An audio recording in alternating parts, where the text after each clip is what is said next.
Graças a Deus. Então, Deus tem nos dado essa graça de ser uma escola.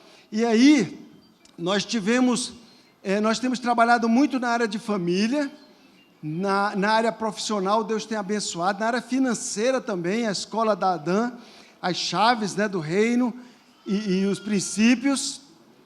E esses dias, as pessoas, esses últimos 3 anos, muitas pessoas se aproximaram de mim falando: você já escreveu A Herança do Homem Sábio?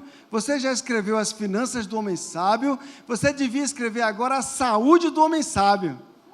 Aí eu dizia assim: Angélica, não tem nada a ver. E a minha filha, que me conhece, sabe da minha vida sedentária, sabe que eu não tenho, até para ir para o médico é difícil. Ela vem dizer: meu pai, agora o senhor tem que escrever A Saúde do Homem Sábio. Aí as pessoas foram falando, e eu dizia: mas como, Angélica? E a Angélica, de vez em quando, dava a contribuição dela: por que tu não escreve A Saúde do Homem Sábio? Eu digo: por que eu vou escrever, que eu não sei nada? Eu nem cumpro nada, nem médico eu sou. Eu não vou para a academia, eu como de tudo indiscriminadamente, Coca-Cola, gordura, qualquer coisa. Comia, eu vou chegar lá. Eu dizia para ela, né? Aí um dia um médico aqui da igreja, aliás, eu vou pregar hoje aqui sobre saúde na frente de vários médicos, mas aqui na Adã, como é o reino de Deus, até engenheiro cura médico, então não tem problema, não é verdade? Então a gente não tem negócio com a gente, né? Mas depois eles estão autorizados a me chamar no canto e me dar uns ajustes. Eu autorizo porque o livro ainda não saiu, ainda dá tempo de arrumar algumas coisas. Mas eu não vou me aventurar muito na área médica, não. Vou falar mais dos princípios bíblicos. Amém. Então, o Leandro me falou 2 vezes para escrever o livro. Eu digo: só se tu fizer comigo. E aí nós fizemos a parceria, outros médicos da igreja, porque a igreja para ter médico é essa aqui, né? O primeiro foi o Sidney, foi, pastor? O primeiro médico que veio foi o Sidney. É semente boa, viu?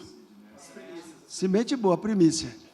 Quando a primícia é boa, toda a massa é boa. E através do Sidney, outros vieram. Rafael e outros, não é? Então, assim, hoje a nossa igreja é muito abençoada. Eu mesmo estou tendo a graça, hoje, de ser acompanhado por 4 médicos. Isso oficialmente, né? Porque eles veem os exames e tudo. É o doutor Sidney, que é o meu cardiologista, e dá uma geral, além de cardiologia, ele cuida de outras áreas. A Aliciane, que cuida da parte, né, da respiração, do sono e tal. E o doutor... a Júlia, que é minha filha, que vê meus exames também. E quem é o outro? Doutor Leandro. Doutor Leandro, que eu estou escrevendo o livro com ele, e aí ele também me acompanha, já viu meus exames, já fiz os testes lá. Então, eu sou um privilegiado. Já pensou que privilégio? Então, eu tenho sido acompanhado, estou na academia, já perdi 8 quilos, né? Aliás, obrigado. Eu estou quase assembleiano aqui hoje. Só faltou a gravata. A Assembleia Raiz é com paletó. É com a raiz, aí eu vou... Aí, queridos, na verdade, mudou muito a minha alimentação. Lá em casa, nós, na hora de fazer as compras, já mudamos muito. A gente ainda está melhorando, estamos aprendendo. Não é? Eu estou participando de grupos de estudo dentro do Banco Central, onde eu trabalho, para aprender mais tem um grupo multidisciplinar que nos orienta. Antes, eu já tinha ido várias vezes para nutricionista. Confesso para vocês que antes de ter estudado a palavra de Deus sobre saúde, eu tinha ido várias vezes para nutricionistas, mas eu não conseguia perseverar. Eu tenho que confessar isso. Mas depois que eu conhecia na palavra de Deus a importância da nossa saúde, na palavra de Deus, agora eu estou com os ouvidos mais atentos para os nutricionistas e estou mais obediente para o que eles têm para dizer. Porque tem muita coisa boa para ensinar os médicos, os nutrólogos, os nutricionistas, os médicos do modo geral, tem muita coisa boa para ensinar a gente. Mas eu sou muito bíblico, né? Tanto é que eu não pregaria essa mensagem enquanto eu não estivesse me tratando. Porque eu sou bíblico, se a Bíblia diz, para mim está dito. Se a Bíblia falou, eu não questiono e eu procuro obedecer. Então, está dentro de mim isso. Os meus livros, quem conhece, os livros eles são todos permeados de textos bíblicos, porque para mim, o mais rico no livro é a Bíblia, não é a minha opinião. O mais rico, o mais poderoso, que pode transformar é a palavra de Deus. Então, esse livro, a Saúde do Homem Sábio, também é do mesmo jeito, é todo eivado de textos bíblicos, não é? De revelações bíblicas trazidas para nós nessa área da saúde. Então, quando a Bíblia fala sobre saúde, aí tem textos que eu tremi, sabe? Saúde, longevidade e qualidade de vida.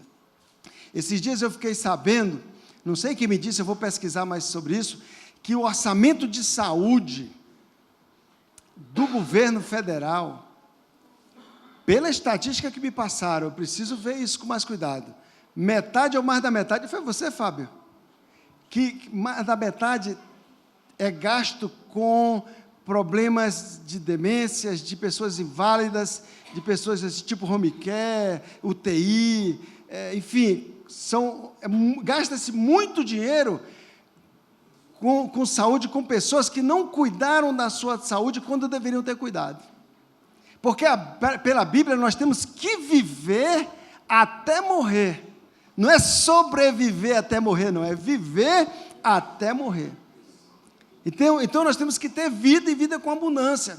Os patriarcas viveram até morrer. A Bíblia diz que eles viviam até estar farto de dias. Há uma promessa bíblica que ele vai nos fartar. Imagina você estar farto de dias. É tipo assim, gente, eu estou querendo agora ir partir para a eternidade.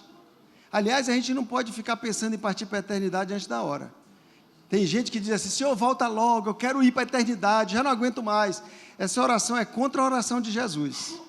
Jesus, ele disse assim, Pai, deixa eles aqui. Jesus orou para a gente ficar, não foi para a gente ir, não. A gente não tem que orar para ir. Jesus disse assim, não tira eles do mundo. E tem gente orando para sair do mundo. Crente tem que dizer assim, eu vou ficar aqui e viver bem até o fim. Até ficar velhinho se Jesus não voltar. Né? Então nós temos que viver bem. E para isso, a Bíblia traz o ensino, traz revelação. Vamos, primeira coisa, hoje de manhã o tempo foi cruel ali, viu, pastor? O Roosevelt mostra uma plaquinha ali que não deixa a gente... Vocês acreditem se quiser, eu até ia terminar o culto sem tirar a oferta, você acredita? Era. De tanta pressão do tempo ali. Mas, aí quando eu esqueci, teve um irmão que disse assim, vamos orar porque você tem que ficar velho com a memória boa, não pode ser velho com a memória ruim, não. Então, por que é importante a gente ter saúde física? Porque é o veículo de abençoar as pessoas, é a saúde física, é o meu corpo. Eu não posso ser uma bênção doente. Eu doente, eu sou um problema. E a promessa que está sobre mim e sobre você, é que eu e você e a nossa descendência, vamos abençoar essa terra. Essa promessa está sobre nós. Em ti e na tua descendência serão benditas todas as nações da terra. Em ti e tua descendência serão benditas todas as nações da terra. Então, para eu ser um abençoador, eu tenho que estar com o corpo em forma. Eu tenho que estar bem. Eu tenho que funcionar. Porque senão, como é que eu sou bênção? Quantas famílias hoje estão sofrendo? Com pessoas que estão vivendo, estão só sobrevivendo. Quantas famílias estão sofrendo? Com pessoas que estão só sobrevivendo, porque não cuidaram da saúde quando era para cuidar. Porque fizeram pouco caso. Eu, por exemplo, há uns anos atrás, eu pensava que eu era eterno fisicamente. Eterno espiritualmente, depois que eu me converti, eu entendi. Mas fisicamente, era uma coisa tão, para mim, eu nem pensava que ia morrer. Eu, com 30 e poucos anos, eu achava que a vida era para sempre. Nem me preocupava com isso. Mas hoje, eu estou pagando a fatura. Está saindo caro para mim por isso. E eu estou hoje num trabalho incrível, porque graças a Deus que Ele é misericordioso, porque Deus é tão misericordioso, que Ele nos ensinou que o arrependimento é tão tremendo. Quando uma pessoa se arrepende e muda de atitude, porque arrependimento tem que ter mudança. né? Arrependimento é eu ser confrontado com a verdade, e eu mudar de atitude. Quando eu me arrependo, ele entra em cena. Ele entra em cena e começa a agir. Então, eu creio que o fato de eu ter me arrependido e mudado de hábitos, o Senhor está me abençoando e vai corrigir os erros, as tolices que eu cometi no passado. Daí eu quero viver como Caleb. Eu já disse para a Angélica vai ter também que me acompanhar. Eu disse, Angélica, quando eu tiver 85 anos, eu quero dizer como Caleb, Angélica, eu estou com 85, mas ainda tenho vigor de 40, aleluia.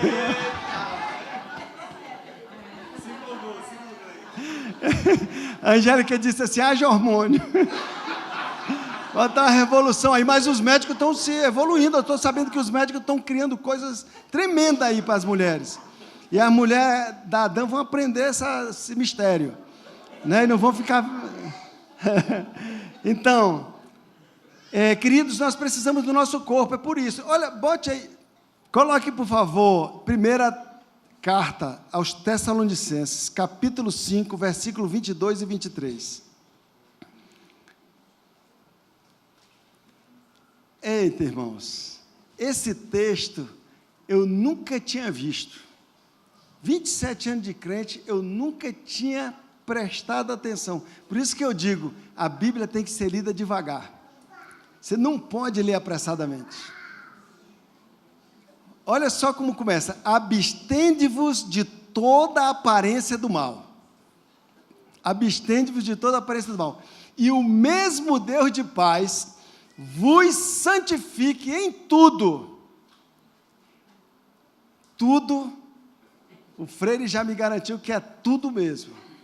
E todo o vosso espírito, alma e corpo. Eu sempre achei que se eu nascesse de novo, eu já ia para a eternidade mesmo, que se dane o corpo, eu vou ter um corpo glorificado, meu irmão. Estou nem aí.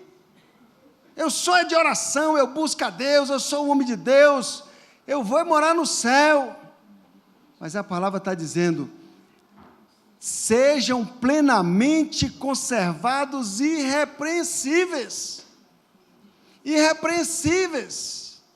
O meu corpo pertence a Deus. Ele me comprou espírito, alma e corpo. Eu tenho uma responsabilidade, Ele me deu o corpo.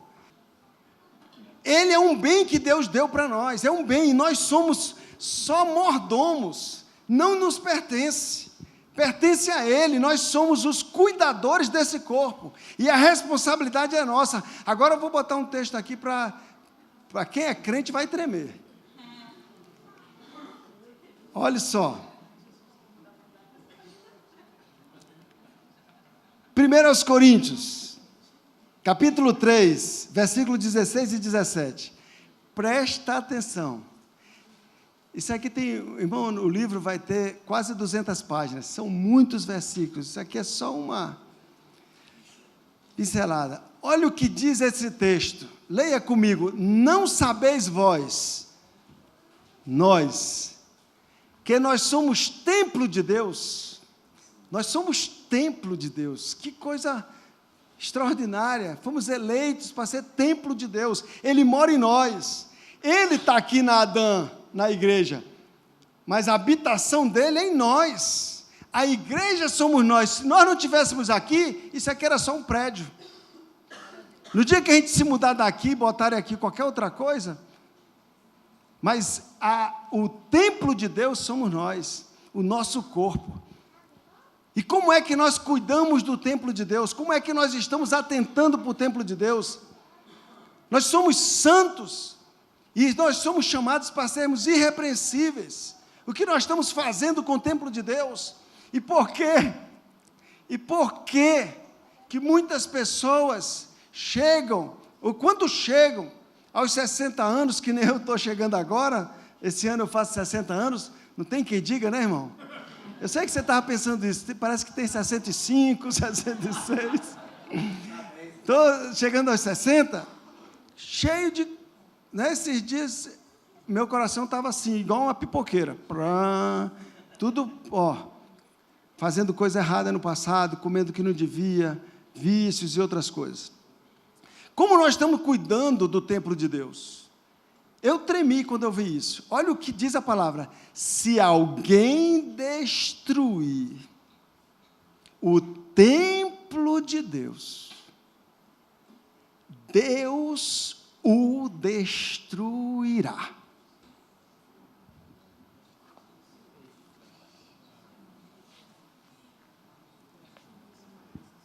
Se alguém destruir o templo de Deus, Deus o destruirá. Nós somos uma escola, é a Uniadã, isso aqui é uma escola. Nós estamos aprendendo, Deus está nos dando coisas novas.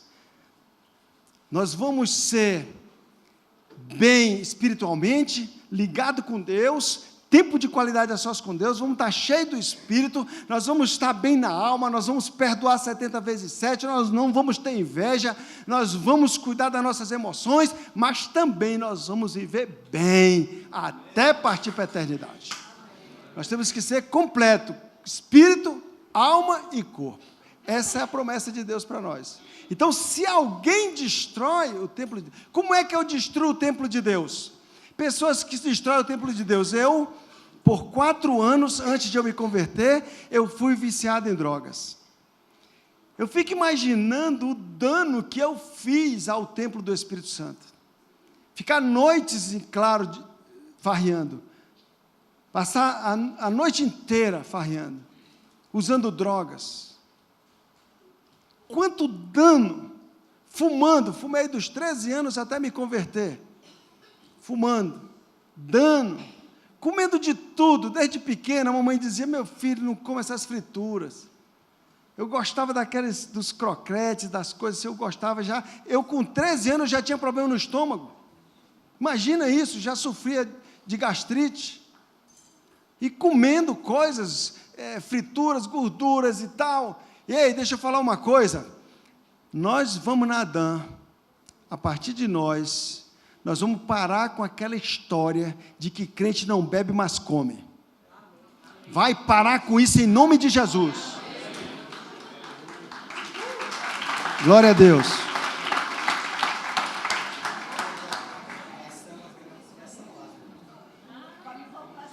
E muito menos ficar rindo disso. Não vamos ficar rindo disso. Nós vamos levar isso a sério. Não é? Eu quero ver quando for os cursos, a saúde do homem sabe como é que vai ser o lanche. Eu estou aqui pensando já. Mas Deus vai providenciar. O difícil vai ser os irmãos fazer o curso. Vai ser muito bom, né? A Ângela está aqui animada, vai ser bom, vai ser bom. Então, porque como é que se destrói o templo do Espírito Santo? Não selecionando a comida. Você sabe como a glutonaria é um dos frutos da carne, está junto com a prostituição, está junto com a bebedice. Glutonaria é uma idolatria. Glutonaria, ela não é somente comer muito, é comer rápido, com ansiedade. Alguém que não seleciona o que come. Teve uma coisa que eu li que me chocou. Você sabe que o porco, ele não rumina, ele não tem aqueles estômagos que o ruminante tem. O ruminante, ele tem os estômagos justamente para purificar o alimento. Até entrar na circulação de sangue do animal, de um gado normal, ele passa por um ruminante. O porco, o canal é direto, para o estômago. Por isso que o porco tem que ter cuidado para não adoecer com o porco. Porque ele passa direto, ele come. E outra coisa, o porco, ele come toda hora. O porco, ele não tem limite. Se você der comida, ele vai comer. Então, quando alguém diz assim, come como um porco, é o cara que come sem critério, sem seleção, sem olhar para o alimento, sem analisar, não é? Eu não vou entrar nesse... Nós temos aqui na igreja, nós temos nutricionistas, nutrólogo, médico, que sabem bem, o alimento processado e superprocessado é altamente nocivo. Esses alimentos que vêm com química, o nosso organismo não está preparado para digerir. Eles vão ficar depositados em algum lugar, vão trazer dano. Então, tem que cuidar do templo. Isso tem sido um desafio para mim. Eu preciso melhorar. Às vezes eu estou na reunião do Herança, ou do Finanças, ou numa célula, quando chega no final, que vai servir o lanche, eu já fico orando. Porque geralmente é fritura, Coca-Cola, refrigerantes. Olha, a Bíblia, você sabe que Jesus disse que a gente, em termos de alimento, tudo que Deus fez é bom. Mas é o que Deus fez. Refrigerante não foi Deus que fez. Coca-Cola não foi Deus que fez. Tudo que Deus fez é bom para comer. Então nós estamos destruindo o templo do Espírito. Ninguém dá glória a Deus. Até cajuína. Tem a cajuína natural. Agora, o livro, e é um tema de um seminário, depois nós vamos montar um seminário, o pastor Márcio vai, nós vamos fazer um seminário, ele fala da importância do relacionamento com Deus para a saúde física, fala dos reflexos das doenças da alma na saúde física, fala sobre a importância do exercício físico para a saúde, tudo voltado, a importância do descanso, o sono, o descanso, o sábado, como a Bíblia trata disso, e trata também sobre a longevidade, a bênção da longevidade. Vai, é muito bom, eu estou empolgado com ele, né? Deixa eu te dizer só então mais um outro tópico da nossa saúde, como nós devemos cuidar do nosso corpo. A saúde emocional é fundamental para que a gente tenha boa saúde no corpo. Agora, lendo e estudando mais isso, é que eu fui compreender por que fala tanto que deve se perdoar 70 vezes 7. Por que Jesus disse que tem que perdoar 70 vezes 7? Por que não pode ser invejoso? Por que não pode ser cobiçoso? As consequências disso para a saúde física são terríveis, para a saúde emocional e para a saúde física. E deixa eu te dizer, aí eu vou entrar vou tangenciar um pouquinho na área de vocês, mas eu li nas pesquisas científicas. O estresse, ele é natural e é saudável, o estresse normal. Por quê? Porque ele serve para defesa. Você está estressado, você toma um susto, você se estressa. Você tem, às vezes, uma notícia ruim, há um estresse, mas aquele estresse logo tem que passar. Logo ele passa, porque se ele se prolongar, acontece uma coisa, um fenômeno que é comum em todas as pesquisas que nós vimos. As defesas caem, o sistema imunológico fica deficitário. Não sei nem se esse termo é deficitário. Baixo, o sistema imunológico fica menos eficaz. Aí, o que acontece? Baixa a imunidade. Se o estresse for prolongado, baixa a imunidade, aí fica mais fácil pegar câncer e outro tipo de doença. Muitas doenças elas prevalecem mais no corpo de alguém que se prolonga o estresse. E quando é que a gente tem um estresse prolongado? Quando guarda mágoa. Quando você tem mágoa no coração, você toda hora, você nem percebe, mas você está estressado o tempo inteiro. E quando você vê a pessoa, ou você tem alguma notícia da pessoa, alguma coisa que te lembra, aquele estresse aumenta. Então uma pessoa que não perdoa, uma pessoa que guarda mágoa, ele está com as defesas baixas. E aí ele entrega aos verdugos, como diz na palavra. Se tu não perdoar como eu te perdoei, tu entrega aos verdugos. E quais são os verdugos? São justamente as doenças. Eu que trabalho com família, quando eu descobri uma pesquisa, um estudo, que mostra que pessoas que passaram pelo divórcio têm maior probabilidade de adoecer. Por quê? Porque o divórcio ele gera um estresse. O estresse do divórcio é maior do que o estresse de ficar viúvo. É melhor ficar viúvo do que se divorciar. A pessoa foi lá na frente e disse: eu vou viver contigo até que a morte nos separe. Aí ele decretou: até que a morte nos separe, diante de Deus e das testemunhas. Depois vem e separa. Está invocando a morte. E aí o estresse é tão grande, presta atenção. Isso é para alertar a gente que ainda não divorciou. E quem se divorciou, tem a oportunidade de se arrepender e Deus cura, passa a régua e olha para frente. Mas, o divórcio, o que é que o divórcio faz? Quando uma pessoa fica viúva, ele vai lá e enterra o finado, a finada, né? Chora, vai para casa lembrando das coisas boas que aquela pessoa fez. Todas as pessoas que vão ali, como ele era bom, né? Teve até a história de uma viúva que foi olhar se era o marido dela mesmo, porque todo mundo elogiava. Mas, aí ele vai para casa, sofre um pouquinho e passa. Agora o cara se divorcia. E aí, de repente, ele dá de cara com a outra, o outro dentro do supermercado. Ixi, aí vira. Ou às vezes dentro da igreja. Meu Deus. Então, quer dizer, a pessoa está sempre aí, tem filho do primeiro casamento, filho do segundo, ex-mulher, pensão, não sei o quê. Um estresse constante. E esse estresse adoece.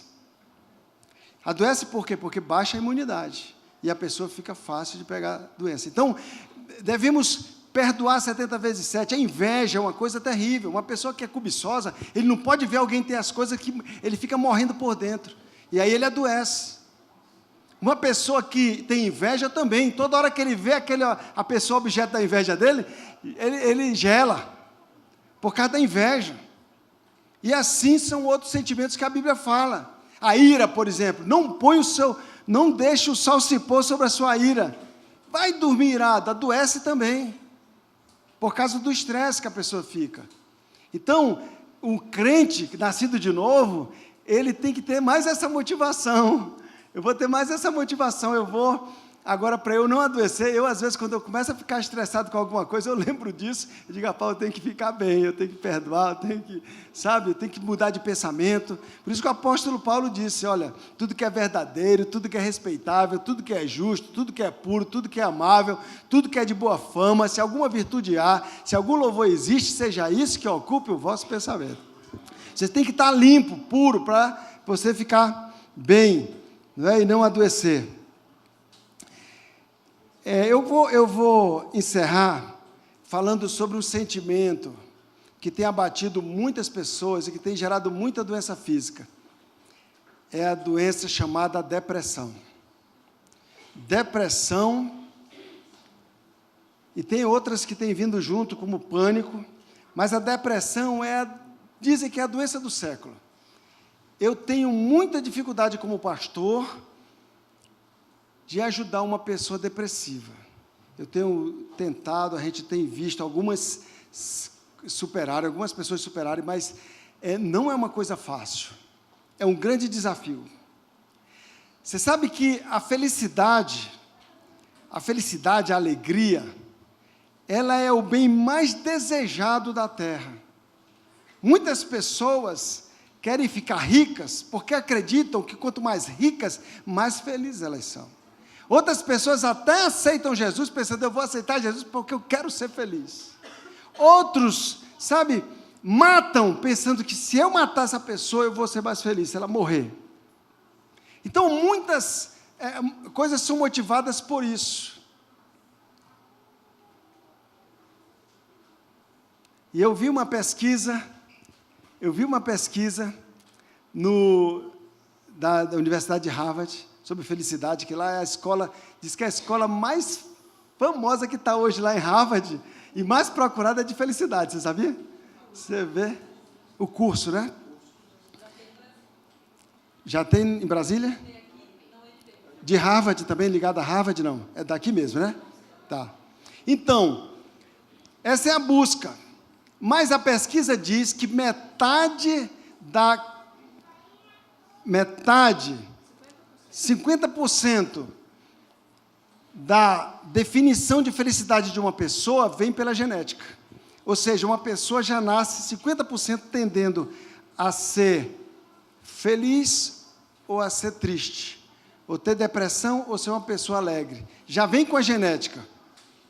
E que 10% é determinado pela qualidade de vida, pelo status social, por conquistar os sonhos, por ganhar o dinheiro que sonhou, por ter o emprego da vida dele, por viver bem em tudo, só determina 10% da felicidade de uma pessoa. Por isso que Salomão disse, que tudo que os olhos dele desejaram, tudo ele teve, até mulher ele teve 1000, tudo ele teve. Ele chegou uma hora da vida dele, quando ele estava velhinho, ele disse, tudo é vaidade, é correr atrás do vento, porque é 10% só. Agora, os outros 40% é determinado pela intencionalidade, pelas minhas iniciativas, pessoas que gostam de correr, academia, exercício físico, que até exercício físico está provado cientificamente que tem um hormônio chamado serotonina, olha aí, estou chegando, está vendo? Vou a pouco, que é o hormônio da felicidade. Então, exercício físico, pessoa participar de uma igreja, ter a intencionalidade faz as pessoas, determina 40% da felicidade. Onde é que eu quero chegar? É que toda essa pesquisa, ela perde a validade quando eu submeto a palavra de Deus. Porque a palavra de Deus diz que feliz é o homem que teme ao Senhor e anda nos seus caminhos. Feliz será e será bem. Esse é feliz. Está determinado, porque a palavra de Deus muda até a genética. Porque agora a minha paternidade é com Deus, é com Cristo. Então eu não tenho mais que ser depressivo porque minha mãe é depressiva, porque meu pai é depressivo. Eu sou livre. Nasci de novo. Nasci de novo. Aí tem, irmãos, eu quero chegar aqui, que eu quero... 91, capítulo 91, Salmos. O famoso Salmos 91. Salmo 91, 14 a 16. É uma promessa muito legal.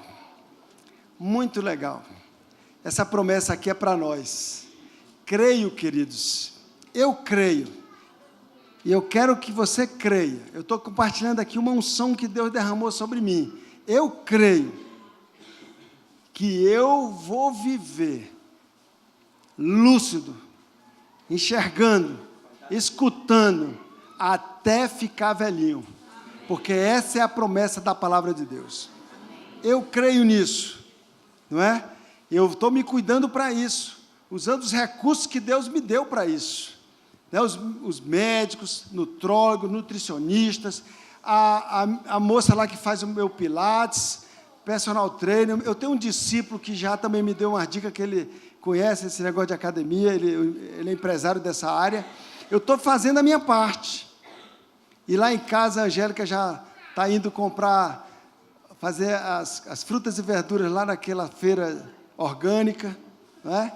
Então Deus está fazendo a obra, e eu creio que você também, você vai viver em longevidade, você vai viver em fartura de dias, farto de dias, viver bem e dando fruto. A Bíblia diz que até quando nós formos velhinhos, nós vamos dar fruto, até velhinho nós vamos dar fruto. Lembra da irmã, bem velhinha, ela foi ao médico, eu acho que ela nunca tinha ido ao médico. Aí quando ela chegou lá, o médico disse assim, testando a memória dela, ela já devia ter uns quase 90, se não tivesse 90. Aí o médico foi testar a memória dela, veja aí como é que é a sua memória. Aí ela começou a recitar o Salmo 91, do versículo 1 até o 16, todo o Salmo, velhinha, lúcida, dando fruto. Ela morava numa favela, os bandidos não chegavam nem perto dela. Cheio de bandido lá, mas a vozinha era respeitada. Mas, queridos, olha essa palavra para nós. Essa palavra, ela cai sobre você, cai sobre a sua vida. Não deixará de se cumprir na tua vida, e nem na minha. Nós vamos viver isso, porque o Senhor vai nos conduzir nesse caminho. Não é? Nós vamos Nós vamos, em nome de Jesus, respeitar o templo do Espírito Santo, cuidar bem dele, como deve ser cuidado, e nós vamos ver se cumprir. Porquanto tão encarecidamente me amou. Se você ama a Deus, você tem que amar o templo de Deus e cuidar dele. Tão encarecidamente me amou, também eu o livrarei. Livrarei de quê? De doença mortal, de acidentes. Vai livrar você. Eu poloei em retiro alto, ou seja, vou prosperar a sua vida. Isso tudo já está acontecendo contigo, mas vai acontecer mais. Não fique no meio do caminho não, porque Deus vai te levar a cumprir todo o propósito que Ele imaginou lá antes da criação do mundo para você. Não vai faltar nada. E quando você for para a eternidade, não vai ficar nenhum sonho por se cumprir. Você não levará para a sepultura nenhum sonho. Poloei em alto retiro, porque conheceu o meu nome. Ele me invocará e eu lhe responderei. Estarei com ele na angústia. Tirarei, dela o retirarei, ou seja, da angústia eu vou retirá-lo, e o glorificarei. Eventualmente você pode até ficar angustiado, em algum momento você pode até ficar angustiado, mas Ele vai tirá-lo da angústia. É isso que Ele está dizendo, dela o retirarei, e o glorificarei. Ele nos abençoará e nos honrará. Aí ele termina dizendo assim: fartá-lo-ei com longura de dias. Sabe o que é isso? É longevidade. Muitos dias você vai ver o filho dos teus filhos casarem.